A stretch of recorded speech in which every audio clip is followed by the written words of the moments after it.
Тұрсын үшеуміз тұрайық. Қоғам белсендісі Баян Алагөзоваға ұсыныс жасады. Қоғам белсендісі Жәнібек Иманмәзір продюсер Баян Алагөзованың әйелдерге көп күйеу алу мәселесін талқылау керек деген пікірін қолдады. Бұл туралы skifnews.kz ақпарат порталы хабарлайды. Бір қатынның қос күйеуі болу керек деген тақырыпты көтерген Баян Есентаеваның екінші күйеуі болып, Баянның арманын орындап, бақытты еткім келеді. Баянның көтерген тақырыбын қолдаймын. Бір жалпақ төсекте, бір көрпенің астында тұрсын, Баянмен үшеуміз пысылдап ұйықтап жатсақ. Баянның басқа арманы жоқ шығар. Әйтеуір Баян ортамызда. Әрі қарап ұйықтаса да, бері қарап ұйықтаса да, екі жақта қос күйеуі болса, неткен бақытты деші. Баян қос күйеумен бақытты болуға Алла нәсіп етіп, арманы орындалсын дегім келеді, деп жазды қоғам белсендісі.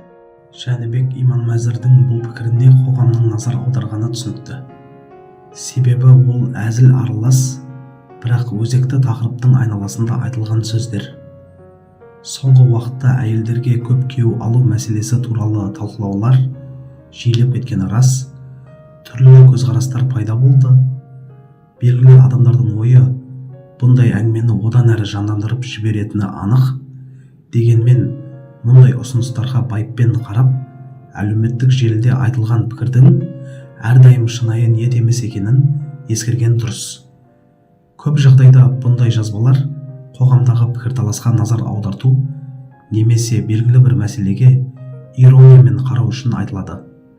Жәнібектің посты да көбірек әзіл мен астарлы ойға ұқсайды. Ең бастысы әр адам үшін отбасы, қарым-қатынас және жеке таңдау өте жеке кеңістік болып саналады. Қоғамда пікірдің алуан болуы қалыпты, бірақ оны біреудің кемсіту немесе әжуалауға бұрмау маңызды.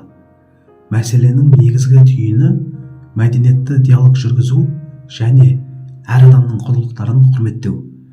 Қалай болғанда да отбасы тақырыбында шешуші рөл атқаратын нәрсе өзара сыйластық, түсіністік және әр адамның жеке еркіндігі.